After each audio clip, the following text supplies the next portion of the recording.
تاریخ کی کتب پڑھیں تو اس کے ذریعے سے ہمیں پتہ چلے گا. کیونکہ بعض اوقات یہ ہوا کہ اگر آپ دیکھیں تو حضرت ابراہیم علیہ السلام کے ہی دور کے اندر حضرت لوط علیہ السلام 7 نبی تھے. اسی طریقے سے حضرت یعقوب علیہ السلام بھی نبی تھے، اور ان کے ساتھ حضرت یوسف علیہ السلام بھی اسی دور کے اندر نبی تھے. یعنی کہ ان کی نبوت تو ختم نہیں ہوئی تھی نا حضرت یعقوب کی، لیکن مصر کے اندر حضرت یوسف علیہ السلام کی نبوت ہو گئی تھی. اور اسی طریقے سے حضرت شعیب علیہ السلام ایک طرف تھے تو دوسری طرف دوسرے نبی تھے. ایک وقت میں حضرت موسیٰ علیہ السلام تھے اور ہارون علیہ السلام تھے. اسی طریقے سے مختلف علاقوں کو سمجھانے کے لیے جو تھے وہ ایک وقت میں کئی انبیاء جو ہے علیہم السلام کو اللہ تعالیٰ نے مبعوث فرمایا. لیکن کیونکہ رسول اللہ صلی اللہ علیہ وسلم کی جو نبوت ہے وہ آخری وقت تک، یعنی کہ دنیا کے اختتام تک رہی، اس لیے آخری وقت کے لیے نبی اکرم صلی اللہ علیہ وسلم جو تھے وہ آخری امت پر مبعوث کیے گئے. حاضہ یہ ایک ذکر تھا، وَإِنَّ اور بے شک لِلْمُتَّقِينَ سب متقی لوگوں کے لیے الحسن مآب البتہ اچھا ٹھکانہ ہے.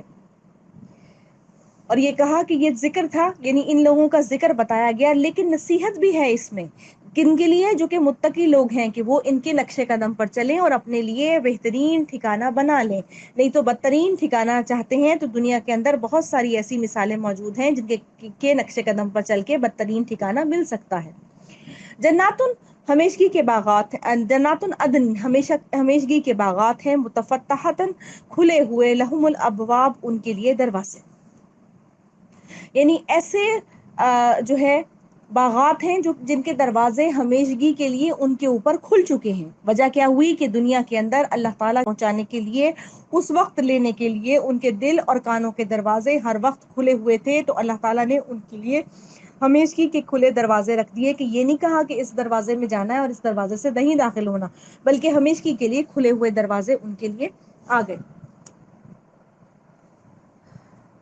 متقین تکیہ لگائے ہوں گے، فیہا ان میں، یدعون طلب کریں گے، ان فیہا ان میں، بفاکہۃ پھل، کثیرۃ بہت سے زیادہ، بہت سے، وشرابن اور مشروبات. یعنی تکیہ لگائے ہوں گے. اب جنت کا منظر کشی کی جا رہی ہے کہ ان کے پاس کیا ہوں گے، تکیہ وہ لگائے ہوئے ہوں گے، اور اس میں پھل بھی ہوں گے اور مشروب بھی ہوں گے، اور وہ اس کو طلب کریں گے کہ لاؤ ہمارے کھانے کے لیے لاؤ. وَعِندَهُمْ اور ان کے پاس، قاصرات الطرف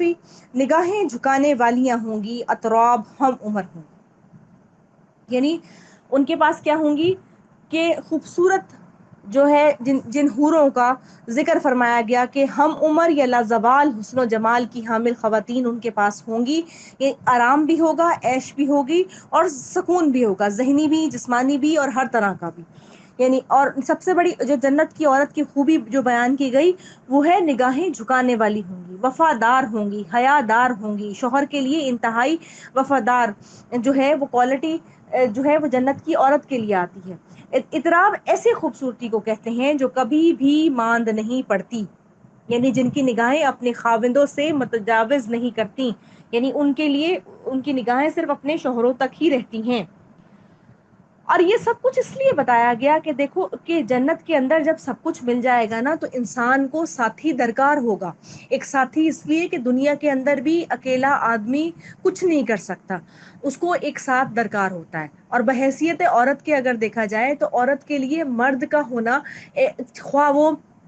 باپ کی صورت میں ہو، بھائی کی صورت میں ہو، بیٹے کی صورت میں ہو، یہ شوہر کی صورت میں ہو، تو یہ وہ محرم رشتے ہیں جس میں عورت ہر رشتے پر اعتبار کر سکتی ہے اور ان کے ساتھ ہر چیز کو شیئر کر کے آگے بڑھ سکتی ہے. تو اس لیے ذکر فرمایا گیا کہ جب وہ جنت والے جنت میں داخل ہو جائیں گے تو جب ان کو کھانے پینے کے لیے ہر چیز میسر ہو جائے گی تو انہیں ان مسندوں پر ساتھ بیٹھنے کے لیے جو ساتھی درکار ہوں گے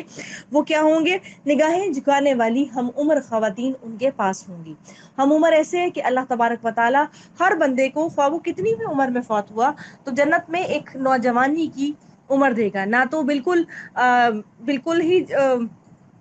کم سنی ہوگی، اور نہ ہی بالکل ایک وہ والی عمر جس میں جوانی جو ہے وہ ڈھلنا تھوڑا تھوڑا شروع ہو جاتی ہے، بلکہ کیا ہوگی، نوجوان جس کے اندر طاقت ہوتی ہے، جو کہ خوبصورتی کا اس وقت کا پیکر ہوتا ہے، تو اس طرح کا دے گا. تو ان کے ہم عمر ہوں گی. ہم عمر جو بندہ ہوتا ہے نا، اچھا اس کو کیوں کہا گیا ہم عمر جو بندہ ہوتا ہے نا، اچھا اس کو کیوں کہا گیا؟ اگر ہم اس کو دنیا کی مثال کے اندر لیں نا تو عموماً ہم یہ سوچتے ہیں، یہ میرے ذہن میں ایک دم سے بات آئی ہم عمر کے ساتھ، کہ ہم عموماً یہ سوچتے ہیں کہ لڑکا بڑا ہو اور لڑکی چھوٹی ہو تو کمپیٹیبلٹی بن جائے گی. میں اللہ تبارک و تعالی کسی غلط اس میں بات نہیں کر رہی، لیکن اگر ہم عمر بندہ ہوتا ہے نا، وہ دونوں ایک دوسرے کی ایج فیکٹرز کو بھی سمجھ رہے ہوتے ہیں، ایک دوسرے کی ضروریات کو بھی سمجھ رہے ہوتے ہیں، اور باقی کی چیزوں کو بھی سمجھ رہے ہوتے ہیں. اگر ایک لڑکی بڑی ہو گئی اور لڑکا چھوٹا ہو گیا، تھوڑا بہت ڈفرینس چل جاتا ہے، وہ ہونا چاہیے. لیکن اگر بالکل ہی آپ 50 کو اور 20 کو لے لیں، تو یعنی کہ 50 اور 20 کا ریشو لے لیں کہ بندہ 50 کا لڑکی 20 کی ہے، لڑکی اس میں اتنی ڈفرینس میں آ گئی، تو دونوں کے اندر انفیریورٹی کمپلیکس بھی آج کل کے حساب سے بن سکتا ہے. ہم عہد نبوت کی بات نہیں کر رہے، ہم اپنے معاشرے کی بات جیسی ان کے پاس کرنے کے کام ہیں. ہاذا یہ ہے ما توعدون، جو تم وعدہ کیے جاتے تھے، لیوم الحساب، حساب کے دن کے لیے. اللہ تبارک و تعالیٰ ان کے لیے فرمائیں گے کہ یہ سب کچھ وہ چیزیں ہیں جن کے لیے تم وعدہ کیے جا رہے تھے، کہ تم سے یہ وعدہ کیا گیا تھا کہ تم اچھے اعمال کرو گے تو تمہیں یہ سب کچھ مل جائے گا. انا بے شک ہاذا یہ لرزقنا، البتہ رزق ہے ہمارا، مالہ نہیں ہے من نفاد، اس کے لیے کم ہونا. اور پھر یہ کہا،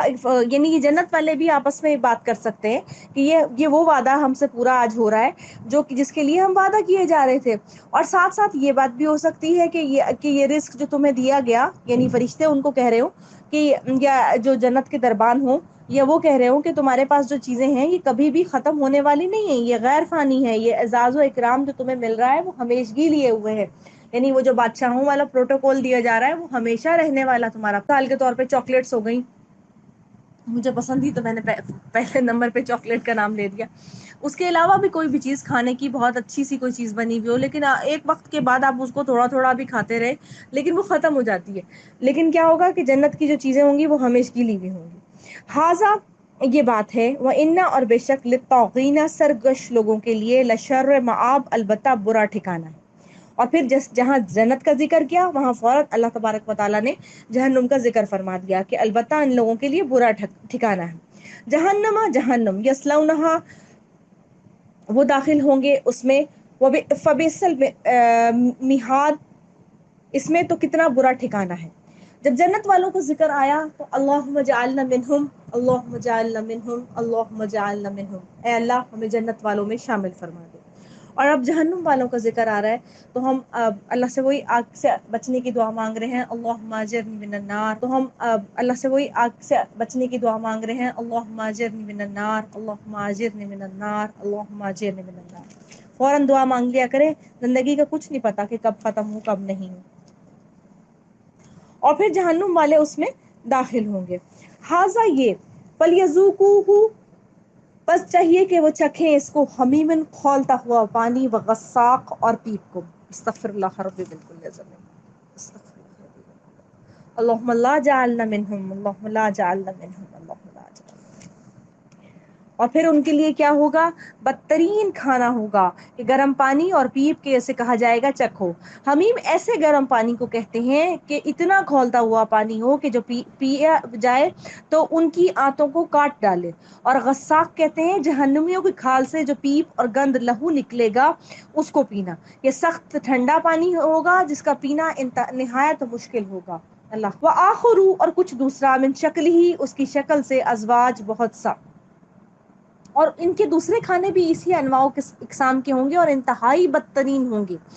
یعنی بدترین کھانے جو ہیں وہ ان کو پیش کیے جائیں گے، کیونکہ دنیا کے اندر انہوں نے ٹھاٹ باٹ سے زندگی گزاری، اللہ تبارک و تعالیٰ کی بات نہیں مانی اور ہر چیز کو انہوں نے جھٹلایا، تو اب ان کا انجام یہ ہو رہا ہے. ہاذا یہ، فوجن ایک لشکر ہے، مقتحم داخل ہونے والا، معکم ساتھ تمہارے، لا مرحبا نہیں مرحبا یعنی کہ خوش آمدید نہیں ہے، بہم ان کو، انہم کے بے شک وہ، لصال الجحیم جھلسنے والے ہیں آگ میں. اور یہ کہا کہ یہ ایک لشکر ہے تمہارے پاس آ رہا ہے، کوئی بھی ان کو خوش دلی سے ویلکم کرنے والا نہیں ہے، یہ تو آگ میں جانے والے ہیں. یعنی کہ جہنم کے دروازوں پر کھڑے فرشتے جو ہیں وہ ان کو، اور ان کفر کے جو لیڈرز ہوں گے یا پیشوا ہوں گے یا جو ان کے پیروکار ہیں ان کو کہیں گے تمہارے لیے کوئی کسی قسم کا ویلکم، کوئی خیر قدمی تمہارے لیے نہیں ہے کہ تم آؤ تو تمہیں بہت انعام سے نوازا جائے، بلکہ کیا ہے تم تو اس میں جھلسنے والے ہو. قولوا وہ کہیں گے بل انتم بلکہ تم، لا مرحبا بکم نہیں خوش آمدید تمہارے لیے، انتم تم قدمتموہ آگے بھیجا اس کو، لنا تم نے آگے بھیجا اس کو، لنا ہمارے لیے، فبئس القرار تو کتنا برا جائے قرار ہے۔ اب کیا ہے کہ تمہارے لیے جب کہا گیا کہ کوئی بھی کسی قسم کا خوش آمدید نہیں کہی گئی، تو جب جہنم میں لیڈرز گئے تو بعد میں فالوورز ان کو دیکھ کر کہیں گے کہ تمہارے لیے بھی اب ہم کوئی خوش آمدید نہیں کر رہے، یہاں تو ہم تمہارے ہاتھ پاؤں چومنے کے لیے تیار رہتے تھے نا، ہم پیروں کے پاس جا کے اور جو ہے سجدے کر رہے ہوتے تھے، ہم ان کے ساتھ جو ہے ساتھ مل کے ٹھمک بھی رہے ہوتے تھے، اور طرح طرح کی جو ہے افعال بد کے اندر ہم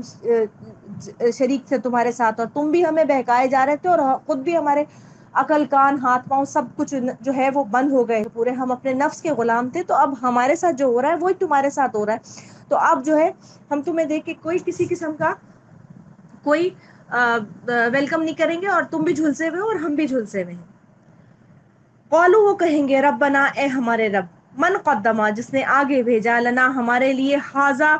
یہ، فزدہ پس زیادہ دے، عذابن اس کو، دیفن دگنا، فی النار آگ کے عذاب میں سے۔ اب وہ لوگ جو کہ آج دنیا میں مان رہے ہیں، وہ خود اپنے جب ان بڑوں کو دیکھیں گے نا کہ وہ خود بھی یہاں جہنم میں موجود ہیں، تو وہ لوگ یہ کہیں گے کہ اب ہمارے رب ان کو زیادہ عذاب دے، انہوں نے ہمیں بھٹکایا تھا، انہوں نے ہمیں بھٹکا کے رکھ دیا، انہوں نے ہمارا حال اتنا برا کیا کہ دنیا میں ہم حق کو سمجھنے سے دور ہو گئے، یہ جو دین پر چلے تو ہم نے سمجھا کہ یہ صحیح دین پر چل رہے ہیں، اور انہوں نے کیا کیا کہ ہمیں جو ہے عذاب سے دو چار فرما دیا، یہ صحیح دین پر چل رہے ہیں، اور انہوں نے کیا کیا کہ ہمیں جو ہے عذاب سے دو چار فرما دیا۔ یعنی یہ لیڈر جہنم میں داخل ہونے والے کافروں کے لیے فرشتوں کے جواب میں آپس میں کہیں گے کہ رغبتاً وسعت اور فراغی کے لیے آتا ہے، کہ خیر مقدمی کے لیے بھی آتا ہے کہ مہمان کے استقبال کے لیے کچھ کہا جائے، لیکن یہ ان کا خیر مقدم نہ کرنے کی وجہ ہے کہ ان کے اور ہمارے مابین اب کوئی امتیاز نہیں رہا۔ دنیا میں تو رکھا ہوا تھا نا کہ ایک تو پیر ہے اور پھر اس کا دوسرا کیا ہے، مرید ہے،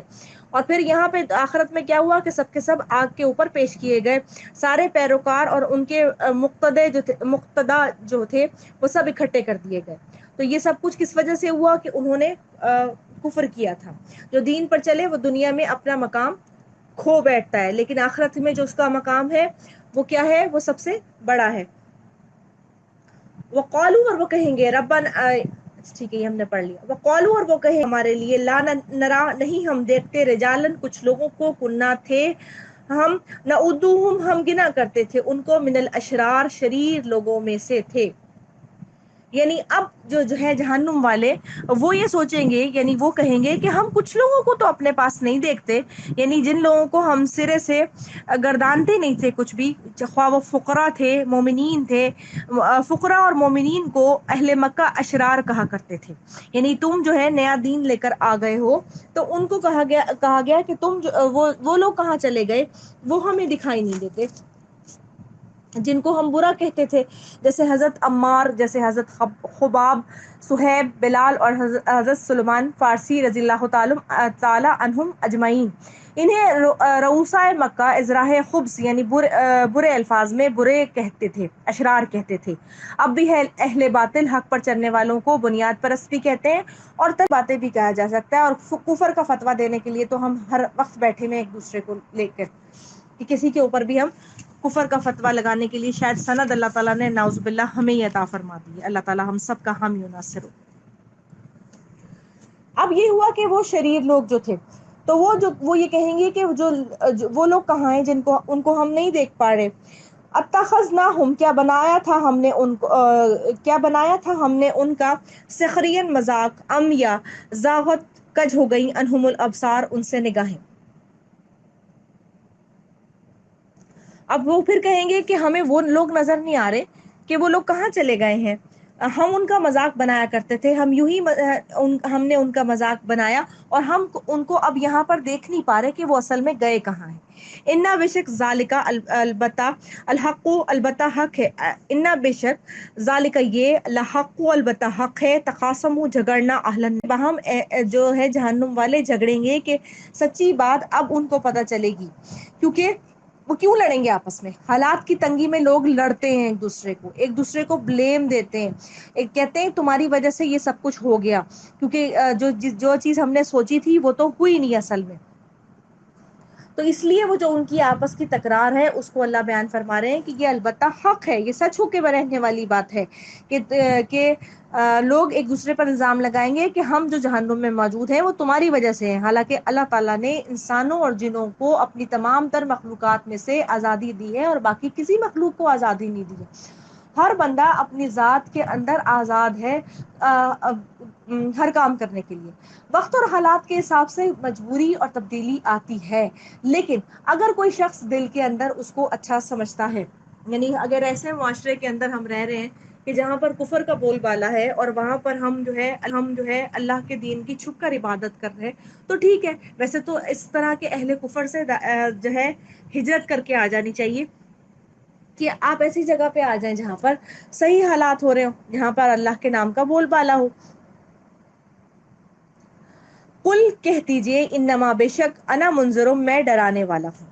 یعنی اب یہ کہا گیا کہ اصل میں یہ کہہ دیجئے کہ میں خبردار کرنے والا ہوں کس بات کے لیے کہ اللہ کے سوا کوئی الہ نہیں ہے، وما اور نہیں الہن کوئی الہ الا اللہ مگر اللہ تعالیٰ الواحد القہار واحد ہے اور بہت زبردست ہے۔ یہ قہار کی جو صفت ہے نا یہ اللہ تعالیٰ کی روز قیامت ہی سب انسانوں کے سامنے آئے گی کہ اللہ تبارک و تعالیٰ قہار ہے، زبردست ہے، جو آج دنیا کے اندر ہماری چھوٹی چھوٹی باتوں کے اوپر اللہ تبارک و تعالیٰ معافی دے رہا ہے، ہمیں ڈھیل دے رہا ہے، تو اس دن جو ہے وہ اللہ تبارک و تعالیٰ کی جو صفت قہار ہے وہ ہر چیز پر ہے، تو اس دن جو ہے وہ اللہ تبارک و تعالیٰ کی جو صفت قہار ہے وہ ہر چیز پر غالب جو وہ آ جائے گا اکیلا، تو اس کا ذکر فرمایا گیا کہ وہ ہوگی۔ رب السماوات والارض، رب ہے آسمانوں کا اور زمین کا، وما بینہما اور جو ان دونوں کے درمیان ہے، العزیز زبردست ہے، الغفار بخشنے والا،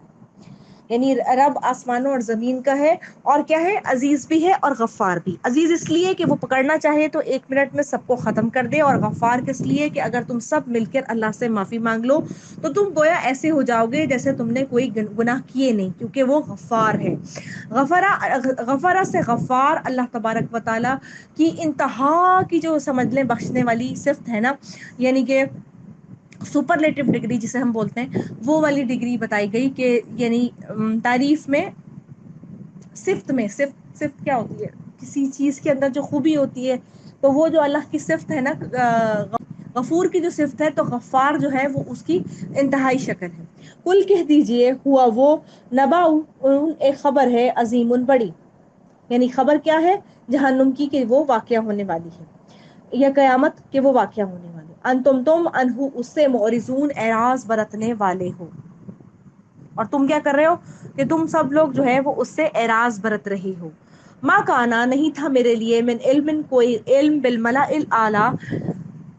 ملائے اعلیٰ میں، اس یختصمون جب وہ جھگڑ رہے تھے، ان یوں ہی نہیں وحی کی جاتی الیہ میری طرف الا مگر انما کہ بے شک میں انا نذیر مبین کہ میں جو ہوں ڈرانے والا ہوں۔ اس سے اگلی آیات کے اندر جو ہے واقع آدم جو ہے آدم علیہ السلام کی تخلیق کا شروع ہو رہا ہے، لیکن اس سے پہلے یہاں تک میں مکمل کروں اس لیے کہ پھر آگے انشاءاللہ تعالیٰ ڈیٹیل شروع ہو رہی ہے۔ تو اس میں کہ کہا گیا کہ جو ملائل اعلیٰ سے مراد فرشتے ہیں، یعنی وہ کہ وہ تخلیق آدم علیہ السلام کے وقت جو بھی کوئی بات ہوئی تو رسول اللہ صلی اللہ علیہ وسلم کے ذریعے سے کہلوایا جا رہا ہے کہ میں ڈرانے والا ہوں، کہ نہیں وحی کی جاتی میرے پاس بس اس بات کی کہ جو بات مجھے بتائی جاتی ہے۔ اور جو فرشتے آپس میں اس وقت کوئی تکرار کر رہے تھے آدم علیہ السلام کے بنانے کے بارے میں، تو پھر اس کے بارے میں نہیں جانتا، یعنی میرے علم میں کوئی ایسی بات نہیں ہے، اور پھر کہہ دیا گیا کہ میں تمہیں ڈرانے والا بنا کر بھیجا گیا ہوں۔ انشاءاللہ العزیز آیات تو ہم نے آیت نمبر 80 تک مکمل کر لی ہیں، لیکن کل انشاءاللہ زندگی بخیر رہی تو ہم ان آیات سے دوبارہ شروع کریں گے جہاں سے ہے سمجھ لیں آیت نمبر 70 پہ میں نے مکمل کیا ہے، تو آیت نمبر 69 سے ہم کل انشاءاللہ العزیز زندگی بخیر رہی تو دوبارہ آغاز کریں گے۔ اللہم آنس وحشتی فی قبری، اللہم رحمنی بالقرآن العظیم وجعلہ لی اماما ونورا وحسیت وعلمنی منہ ما جہلت وارزقنی تلاوتہ آناء اللیل وآناء النہار واجعلہ لی حجۃ یا رب العالمین. سبحانک اللہم وبحمدک نشہد ان لا الہ الا انت نستغفرک ونتوب الیک. السلام علیکم ورحمۃ اللہ وبرکاتہ.